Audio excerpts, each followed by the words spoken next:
Hello बच्चों, कैसे हो आप सभी। मैं आशा करता हूँ कि आप सभी स्वस्थ होंगे, मस्त होंगे और आपकी पढ़ाई भी बहुत अच्छे तरीके से चल रही होगी। प्यारे बच्चों, आज की इस क्लास में मैं आपको बताने वाला हूँ एंजाइम के बहुविकल्पी प्रश्नों के बारे में। एंजाइम क्या होता है, मैंने ये चीजें आपको बहुत ही अच्छे तरीके से समझाया था और आप समझे भी थे। चलिए उसी से हम लेकर के एंजाइम के बहुविकल्पी प्रश्नों की बात करते हैं। एंजाइम से संबंधित कुछ प्रश्नों की बात करते हैं जो आपके लिए जरूरी होंगे और मैं उसको बताऊंगा। ठीक है, तो इस प्रकार से अगर हम बात करते हैं तो जो जैव अणु का ये तीसरा एमसीक्यू वीडियो का पार्ट है, तो हमने यहाँ पर पार्ट 3 लिखा हुआ है और इस पार्ट में मैंने कुल 14 क्वेश्चंस को सिलेक्ट किए हुए हैं। ठीक है, और उन 14 क्वेश्चंस को बारी बारी से मैं आपको बताऊंगा आंसर के साथ। चलिए शुरू करते हैं। सबसे पहले क्वेश्चन की अगर हम बात करते हैं तो सबसे पहला क्वेश्चन है कि सबसे पहला संश्लेषित एंजाइम कौन सा है। फर्स्ट सिंथेसाइज्ड एंजाइम कौन सा है, तो इसके अगर हम ऑप्शंस की बात करते हैं तो ऑप्शन है आपका यूरेज, दूसरा है इंसुलिन, तीसरा है बायोस्टेज और चौथा है जाइमेज। तो इस प्रकार से 4 ऑप्शंस आपको दिए गए हैं। अगर हम बात करते हैं तो कौन सा सबसे पहले संश्लेषित किया गया एंजाइम है, उसका आंसर जो होता है वो होता है यूरेज। यूरेज एंजाइम को सबसे पहले आइसोलेट किया गया था, सिंथेसाइज्ड किया गया था। दूसरे क्वेश्चन की बात करते हैं तो दूसरा क्वेश्चन है कोशिका में उपस्थित कुल एंजाइम में केवल माइटोकॉन्ड्रिया में उपस्थित होते हैं। ये कह रहा है कि कोई कोशिका है, कोई सेल है, उसमें जितना एंजाइम उपस्थित है उस एंजाइम के कितने भाग केवल और केवल माइटोकॉन्ड्रिया के अंदर पाए जाते हैं। क्या पूछ रहा है कि जो कोशिका है, कोशिका के अंदर जितने भी एंजाइम पाए जाते हैं, मान लीजिए कोशिका के अंदर 100% एंजाइम है, तो उस 100% एंजाइम में से कितना प्रतिशत एंजाइम माइटोकॉन्ड्रिया के अंदर पाया जाता है, ये क्वेश्चन है इसका। तो अगर हम इसके ऑप्शंस की बात करते हैं तो ऑप्शंस दिया गया है 95%, 70%, 40%, 10%। तो टोटल एंजाइम के परसेंटेज की बात करते हैं जो कि माइटोकॉन्ड्रिया के अंदर पाया जाता है, तो वो आपका है 95%। 95% एंजाइम जो होता है कोशिका का, पूरे कोशिका का, वो माइटोकॉन्ड्रिया के अंदर पाया जाता है। फिर इसके बाद हम बात करते हैं अगले क्वेश्चन की। तो अगला क्वेश्चन ये है कि एंजाइम को कितने समूह में बांटा गया। तो अगर हम बात करते हैं, अगर आपको याद होगा जब हम पढ़ा रहे थे आपको classification and naming of enzyme, enzyme के नामकरण और वर्गीकरण के बारे में बता रहे थे आपको, तो वहां पर मैंने एंजाइम के आपको कार्यों के आधार पर 6 भागों में बांट करके बताया था। ठीक है, एंजाइम को कार्यों के आधार पर 6 भागों में बांट कर बताया था मैंने आपको, जैसे ऑक्सीजन रिडक्टेज हो गया और ट्रांसक्रिप्टेज हो गया। इसी प्रकार से मैंने आपको लाइगेज, ठीक है, आइसोमरेज, इन सभी प्रकार के एंजाइमों के बारे में मैंने आपको बताया था। तो मैंने आपको अभी ये बताया कि एंजाइम को मैंने 6 भागों में उनके कार्यों के आधार पर बांटा था। तो वर्गीकरण तो किया था, क्लासिफाई तो किया था। तो चलिए ढूंढते हैं इसमें, इस ऑप्शन में 6 है कहीं पर। देखिए पहले अगर हम बात करते हैं तो पहला ऑप्शन है आपका 4, दूसरा ऑप्शन है 6, तीसरा ऑप्शन है 8, चौथा ऑप्शन है 12। जी हाँ, 6 है हमारा। ये जो अगर हम बात करते हैं एंजाइम को वर्गीकरण किया गया है समूहों में, तो 6 समूहों में एंजाइम को वर्गीकरण किया गया है, एंजाइम को बांटा गया है बच्चा। उसके बाद चलते हैं अगले क्वेश्चन की ओर। तो अगला क्वेश्चन ये है कि राइबोजाइम है। ये पूछ रहा है कि जो राइबोजाइम होता है वो एक प्रकार का एंजाइम तो है, लेकिन ये क्या है। ठीक है, राइबोजाइम क्या है। हमने आपको पढ़ाया था कि राइबोजाइम जो होता है वो एक प्रकार का एंजाइम है जो कि प्रोटीन से नहीं बना होता। ये चीजें मैंने आपको बताई थी शुरुआत में ही, अपवाद के रूप में। हमने ये बात भी बताई थी कि सभी एंजाइम जो होते हैं वो प्रोटीन के बने होते हैं, सभी एंजाइम प्रोटीन के बने होते हैं, लेकिन अपवाद स्वरूप राइबोजाइम नाम का जो एंजाइम होता है बच्चा, वो राइबोजाइम नाम का एंजाइम जो होता है वो प्रोटीन का नहीं बना होता, वो न्यूक्लिक अम्ल आरएनए का बना होता है। तो चलिए क्या देखते हैं आरएनए नाम का कोई ऑप्शन है इसमें। सबसे पहले ऑप्शन की बात करते हैं। तो ये कह रहा है कि एक एंजाइम जो राइबोज संश्लेषण में सहायता करता है। जी नहीं, ये जो राइबोजाइम होता है वो राइबोज सिंथेसिस में हेल्प नहीं करता, कोई भी भूमिका नहीं निभाती। दूसरे ऑप्शन की बात कर रहे हैं, दूसरा ऑप्शन कह रहा है कि एक एंजाइम जो राइबोज को एडेनिन से जोड़ता है। जी, अगर हम बात करते हैं कि जो आपका राइबोजाइम होता है वो राइबोज को एडेनिन से नहीं जोड़ता, ये भी ऑप्शन गलत हो गया। अगले प्रश्न की बात करते हैं, अगले ऑप्शन की बात करते हैं, तो राइबोसोम से संबंधित एक एंजाइम है? जी नहीं है, राइबोसोम से संबंध रखने वाला एंजाइम ये नहीं है। अब अगर हम बात करते हैं लास्ट ऑप्शन की, तो लास्ट ऑप्शन बच रहा है कि ये एक उत्प्रेरक आरएनए है, यानी कि it is a catalyst RNA. जी बिल्कुल, हमने आपको ये बताया कि जो राइबोजाइम होता है वो आरएनए से बना हुआ है, तो ये आरएनए कैटालिस्ट होगा। तो इस प्रकार से आपका इस प्रश्न के लिए चौथा ऑप्शन जो है वो सही है। ठीक है, अगले प्रश्न की ओर चलते हैं। अगला प्रश्न क्या कह रहा है? अगला प्रश्न ये कह रहा है कि सबसे अधिक संख्या में एंजाइम पाए जाते हैं। जी वही बात हो गई ना, यहां पर एक क्वेश्चन पूछा गया था कि माइटोकॉन्ड्रिया में कितना प्रतिशत एंजाइम उपस्थित है पूरे कोशिका का, और यहां पर पूछा रहा है कि सबसे ज्यादा एंजाइम किसमें पाए जाते हैं। बात तो वही है। चलिए अगर हम बात करते हैं, नाम देखते हैं, लाइसोजेनिक यानी कि लयनकाय हिंदी में कहते हैं इसको, माइटोकॉन्ड्रिया जिसको हिंदी में सूत्रकणिका कहते हैं या कभी कभी माइटोकॉन्ड्रिया लिखा होता है, राइबोसोम राइबोसोम राइबोसोम ही कहलाता है, नन यानी कि इसमें से कोई नहीं। तो ऑप्शन डी जो है वो आपका पहले से ही बाहर है। तीन ऑप्शन बचते हैं आपके, लाइसोजेनिक, माइटोकॉन्ड्रिया, राइबोसोम। अगर बेटा हम बात करते हैं जो आपका लाइसोजेनिक होता है उसमें तो एंजाइम जो होता है वो बहुत ही कम मात्रा में, लाइसोजेनिक साइकिल होता है वायरस के अंदर, वहां पर एंजाइम तो नहीं पाया जाता। राइबोसोम राइबोसोम एंजाइम बनाता है लेकिन इस पे एंजाइम पाया नहीं जाता, यानी कि वो क्या करता है, राइबोसोम एमिनो एसिड को बनाता है और एमिनो एसिड आपस में पेप्टाइड बॉन्ड के द्वारा बढ़ जाते हैं और वहां पर क्या होता है, प्रोटीन का सिंथेसिस, प्रोटीन बन जाता है। और अगर हम बात करते हैं माइटोकॉन्ड्रिया, तो माइटोकॉन्ड्रिया में सबसे ज्यादा मात्रा में प्रोटीन, सबसे ज्यादा मात्रा में एंजाइम पाए जाते हैं। तो अगर हम इसके जवाब की बात करते हैं तो जो माइटोकॉन्ड्रिया होता है उसके अंदर पूरे कोशिका का 95% एंजाइम पाया जाता है। तो अतः इस प्रकार से हम कहते हैं, तो ऑप्शन नंबर 2 जो है हमारा माइटोकॉन्ड्रिया, ये बिल्कुल सही रहेगा इस प्रश्न के उत्तर के लिए। चलिए अगले प्रश्न की बात करते हैं, तो निम्नलिखित में से किस जीव में एंजाइम नहीं पाए जाते? अभी तक आपने सुना होगा कि जो एंजाइम होता है वो जैव उत्प्रेरक होता है, यानी कि जीवों के शरीर के अंदर कार्यों को उत्प्रेरित करता है, बायो कैटालिस्ट होता है। बट कुछ इस दुनिया में ऐसे भी जीव हैं जिनके अंदर एंजाइम का नामो निशान नहीं होता।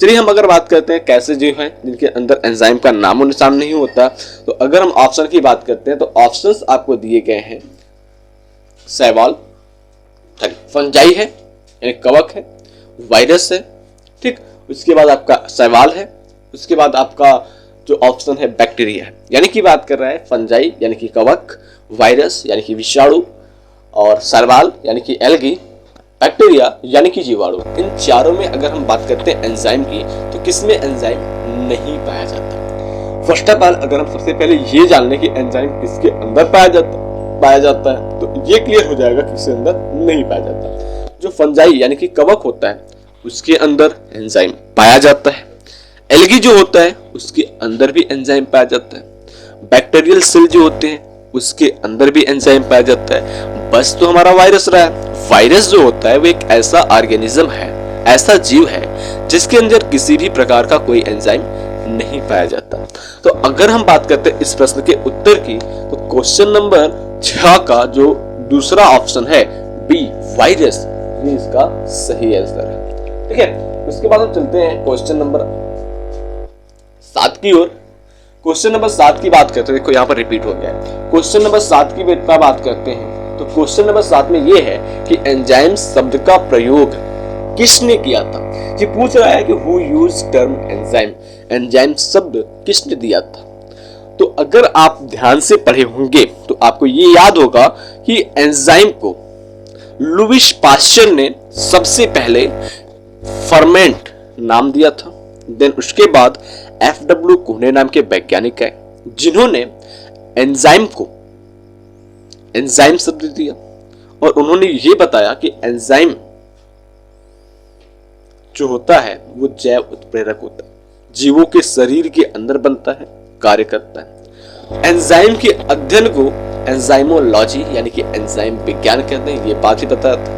और आपको हमने साथ साथ एक पॉइंट और बताया था कि फादर ऑफ मॉडर्न एंजाइमोलॉजी यानी कि आधुनिक एंजाइम विज्ञान के जनक कौन है, तो सुमनर का नाम हमने लिया था। ठीक है, चलिए आगे हम बात करते हैं। तो इसमें क्या हम बात करते हैं कि कहीं कुहने दिख रहा है, जी कुहने यहाँ पर है, ऑप्शन नंबर सी में कुहने लिखा हुआ है।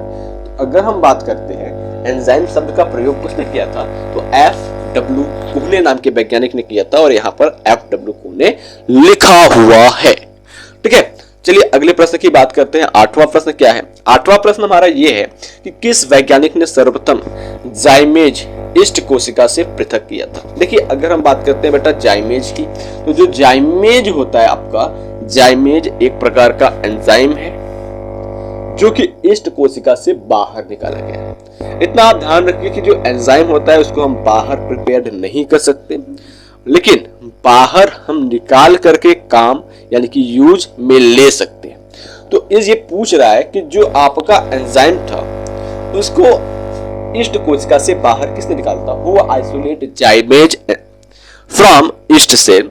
तो हंस, बुकनर, सुमनर, कुहने, नन वाला ऑप्शन तो हमेशा से बाहर है।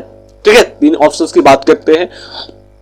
हंस बुकनर, तो हंस बुकनर नाम के जो वैज्ञानिक थे उन्होंने क्या किया था, एंजाइम जाइमेज को ईस्ट कोशिका से, ईस्ट सेल से सिंथेसाइज्ड किया था, सॉरी आइसोलेट किया था, अलग किया था, बाहर निकाला था। ठीक है, अगले प्रश्न की बात करते हैं। अगला क्वेश्चन हमारा यह है कि उत्प्रेरक, जैव उत्प्रेरक से संबंधित विज्ञान की शाखा क्या कहलाती है। यानी कि ये पूछ रहा है कि जब हम एंजाइम के बारे में पढ़ते हैं विज्ञान की शाखा में, तो उस विज्ञान की शाखा को क्या कहते हैं। जस्ट अभी हमने आपको पहले ये बताया कि एंजाइम का अध्ययन, स्टडी ऑफ एंजाइम, एंजाइमोलॉजी यानी कि एंजाइम विज्ञान कहलाता है। तो चलिए देखते हैं क्या एंजाइमोलॉजी या एंजाइम विज्ञान कहीं पर लिखा हुआ है।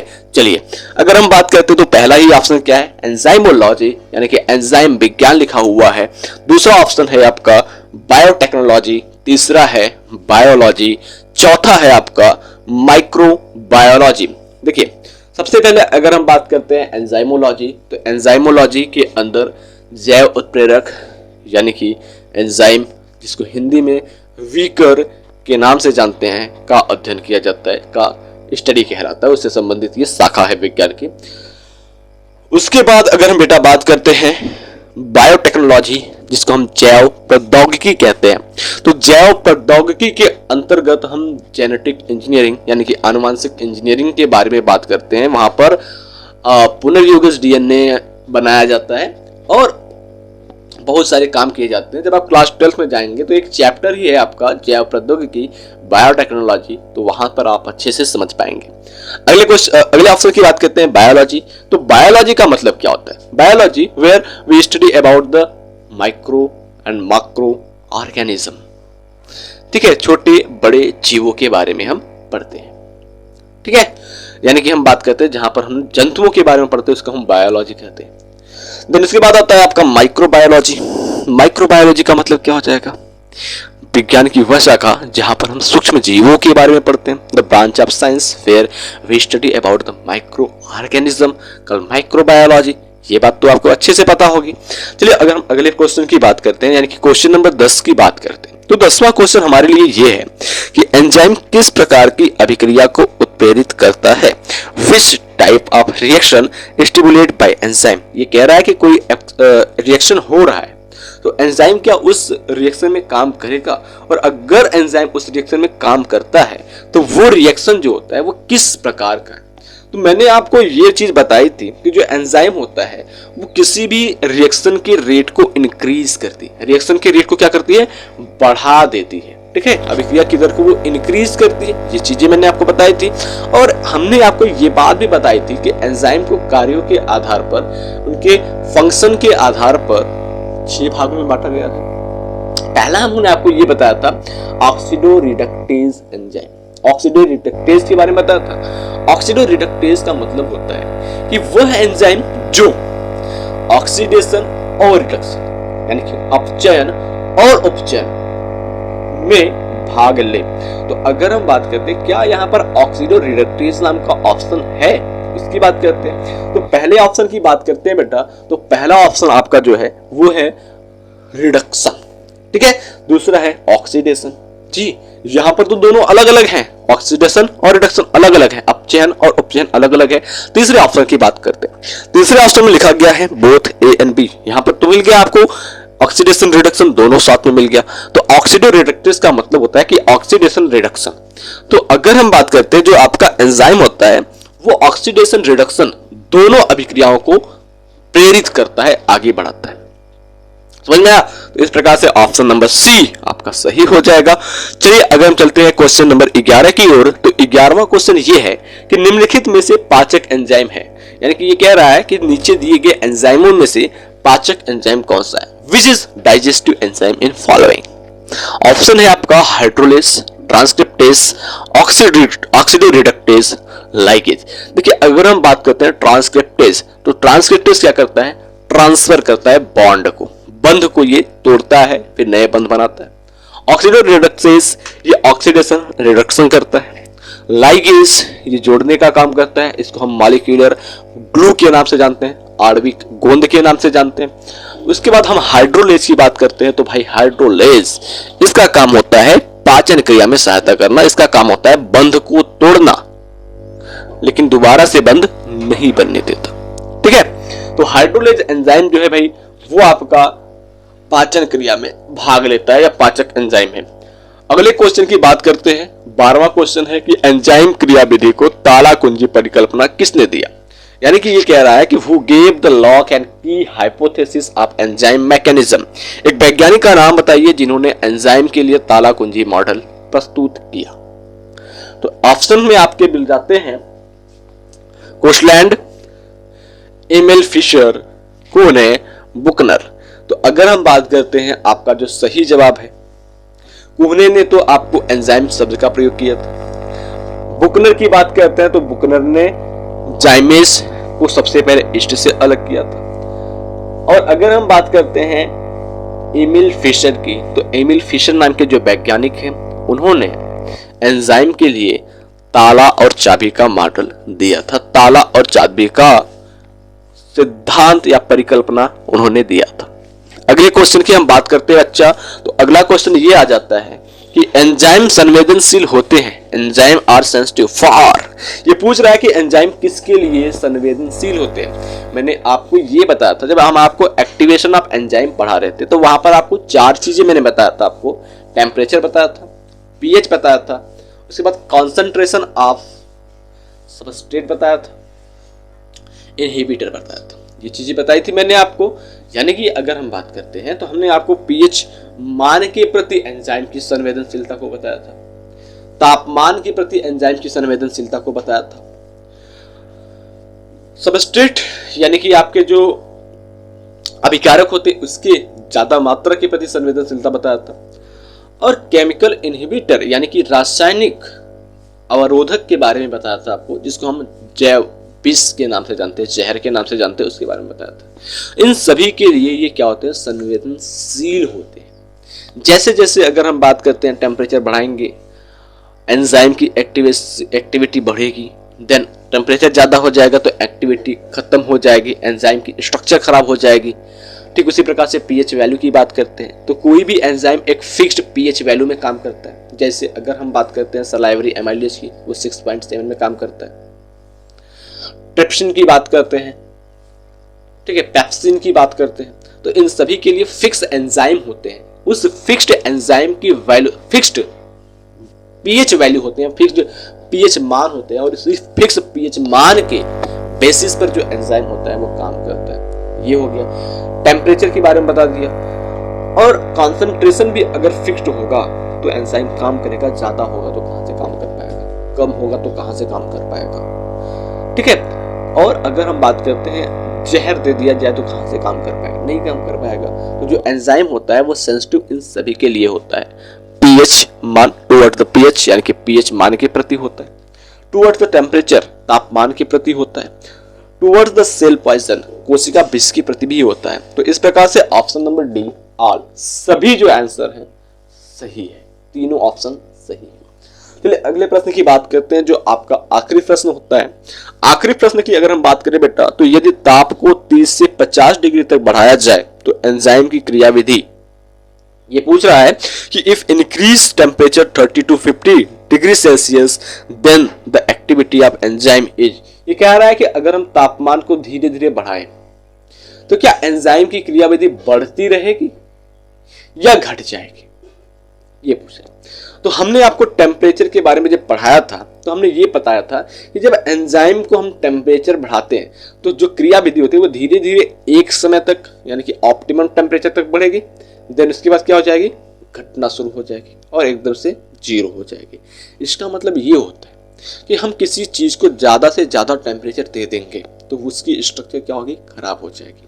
तो अभी अगर हम बात करते हैं, पहले क्या हो रहा है, एंजाइम की क्रियाविधि बढ़ रही है, it will increase the activity then decrease the activity.